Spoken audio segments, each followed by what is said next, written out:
you get started playing football past like 5th grade, you're way too late. But I started playing in 8th grade because I found out I was in the wrong sport. I kept kicking the ball over the soccer bar. So I thought some of this would actually be funny. I'm not getting any laughs, but.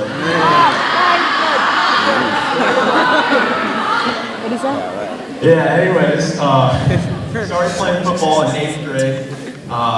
Was on the B team. I wasn't really any good. I was playing middle linebacker, trying to, tackle people that were twice as big as I was. Easy.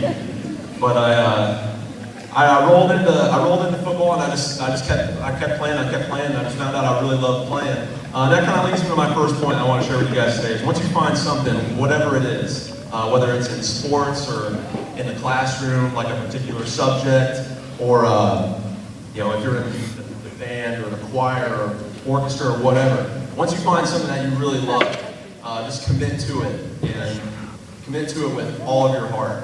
At the same time, while you guys are all still real young, like try to find as many things to do as possible. So you get involved in one sport one semester, and then another sport the next semester, or you might take art or drama or whatever when you get into your next walk of life, whether that's 8th grade or high school, what have you.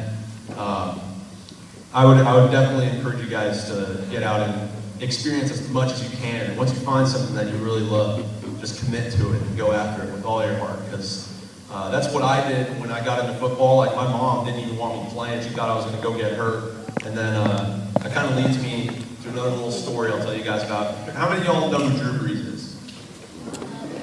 All right. Drew Brees went to Westlake High School 10 years before I did.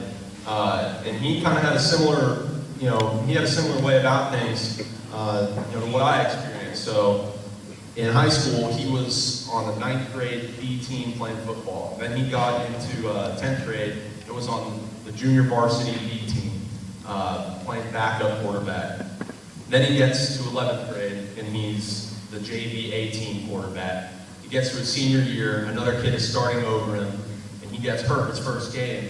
And his opportunity arises that, he might not have had if this other guy didn't get injured, but he committed to it, and he led the team to a state championship, got recruited to go play at Purdue, and now he's at the New Orleans Saints, and he's won a Super Bowl, got an MVP under his belt, and a nice contract too. So, he's got a pretty crazy story. Like, he started at a point where, nobody really expected him to succeed at the level that he did. So that kind of leads me to another point. You gotta love what you do, find out what you love, and then when you do, don't let anybody stop you.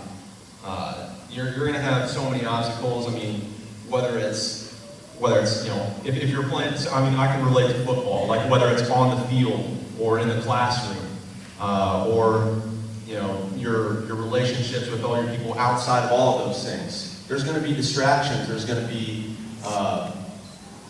so many chances to mess up. But if you just stick to what you know and stick to what your teachers are telling y'all, and make your grades. And I know it sounds like I'm a broken record, but I heard this stuff over and over again when I was y'all's age.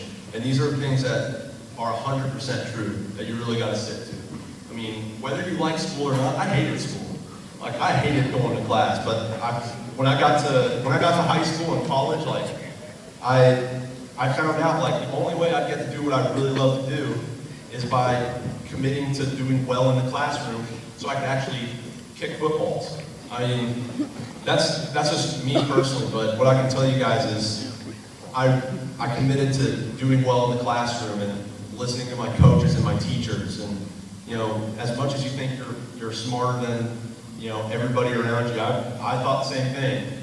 You're really not. Like, I had to find that out the hard way a few times, but I would really encourage you guys to just listen to your teachers, listen to your coaches, listen to your parents, because in all reality, they've been there, and I can tell you, I very recently was there, just over a year ago. I was finishing up college. I wanted to graduate. That was a very important thing to me. I mean, I've seen a lot of teammates of mine throughout school that had done the same thing, and that, you know, that these things ring true over and over again. The guys who commit to doing well in the classroom, they do well on the field, and they do well in all walks of life. So I kind of just, if nothing else, and what you take from me today, I would just encourage you guys, listen to your folks, listen to your teachers and your coaches, and really find what you love. I mean, you're going to have to go out and experiment with, you know, all sorts of, you know, sports and subjects in school before you really find what you love. But when you do, just commit to it and have fun with it. I guess I'll kind of leave it right there. And I don't know if anybody's got any questions or something. I mean, it doesn't have to be related to this. You guys can ask me anything. I'll try to answer it. But any questions?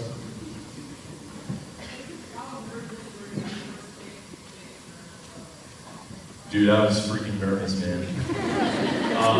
My first kick, it was in the preseason, so the games don't really count. But if I was a rookie this last year. I was trying to make a team, and I was trying to beat out a guy that had played in the league for 10 years. So we were in a head-to-head competition throughout training camp, and I get my first opportunity to go into a game. It was in Atlanta in the preseason, and it's a 36-yard field goal, which, you know, if any of you guys know anything about football, it's a very makeable kick. But my heart was beating out of my chest. I was so nervous, and I'd never get that way. But that was the one time I can remember being, you know, actually really nervous. But I'm glad you asked that, because there's going to come a point in your life when, you know, you're going to feel a lot of stress. You're going to feel a lot of pressure, whether it's, you know, studying for a test like that you really, really need to do well on, or you know, some of you guys, like you guys are getting, you know, close to that point where you're going to start studying for your SATs, or, you know, you've got that last-minute shot on the basketball court right here. And, you know, there's going to be a lot of things running through your mind, but what I tell you guys is just rely on your training, rely on practice, and just remember that whatever happens, like, just have fun with it, you know. And that goes with everything in life. So, good question, dude. Right here. What's that?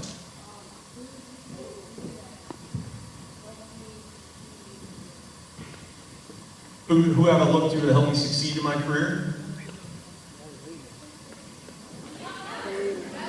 You're just screaming at me. Just scream at me.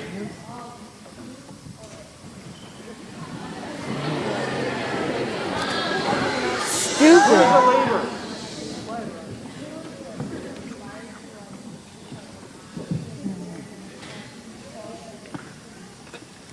Who has inspired me to get started in my career? So, yeah, okay, awesome question, dude.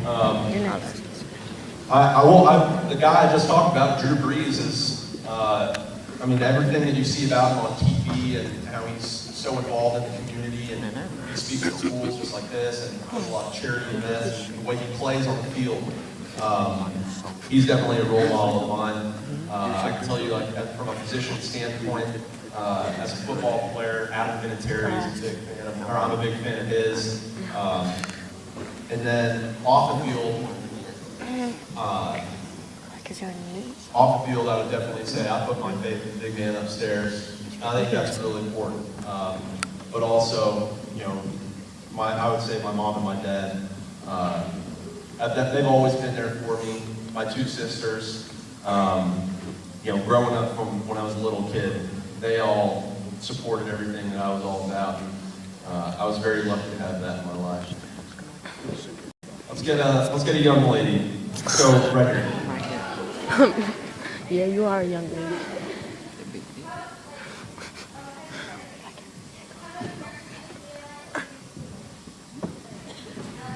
How much pressure did I feel playing in the Super Bowl? All right. Winning was definitely really, really cool.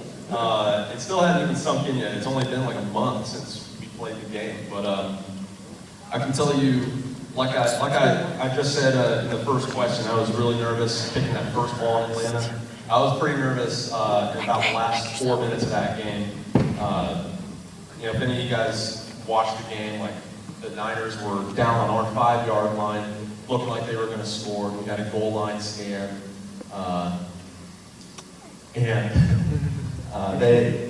would they have scored, I would have had to go out there. We would have been down by 2. I would have to go out there in front of 150 million people on international television and do my job, which is a pretty scary thought. But I mean, it didn't come down to that. We won the game. It was definitely really, really fun.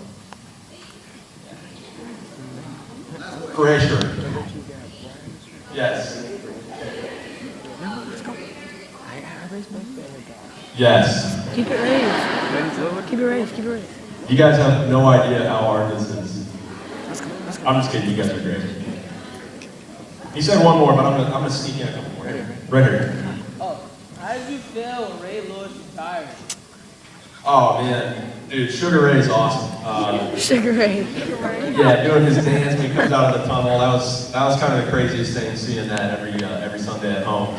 But his locker in the locker room. All right, I'll tell you guys this. This is kind of cool. Like, I'm rookie place kicker. I'm 180 pounds. Like, I'm small compared to everybody in that locker room. And they assigned our lockers at the beginning of the year. They put me in between our 2 biggest offensive linemen, and then Ray Lewis is in the corner right next to us.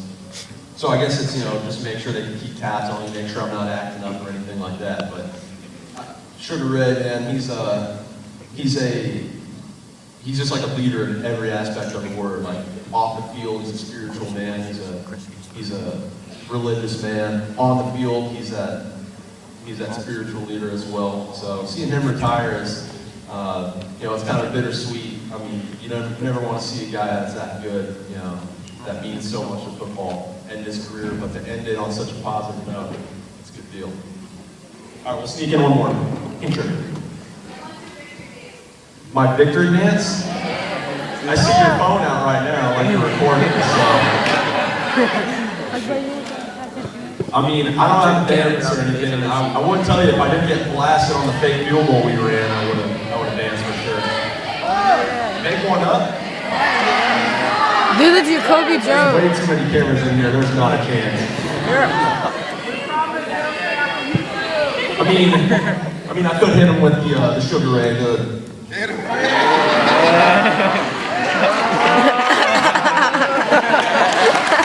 All right, guys. Thanks for having me.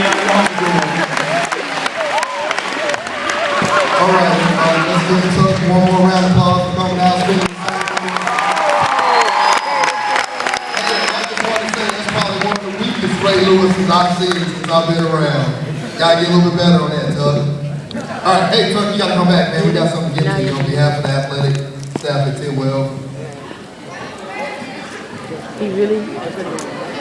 Ryan's gonna give it to him? All right.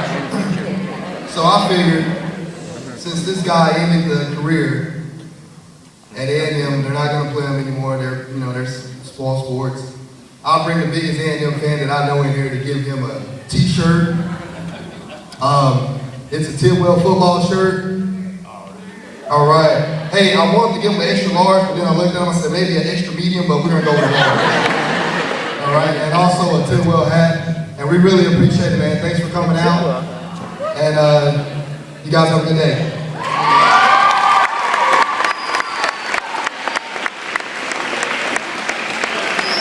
Come sign my shirt.